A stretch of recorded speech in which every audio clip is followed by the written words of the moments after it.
तो फाइनली हम लोग साइड पे पहुंच गए हैं।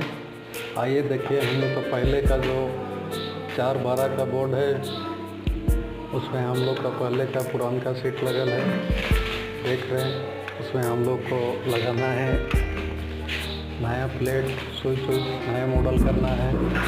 आइए हम लोग लगाते हैं इसको। और इधर हम लोग का देखिए, इधर हम लोग का बोर्ड बनता है। ये देखिए, ये बना रहे हम लोग का बोर्ड। शुरू करते हैं।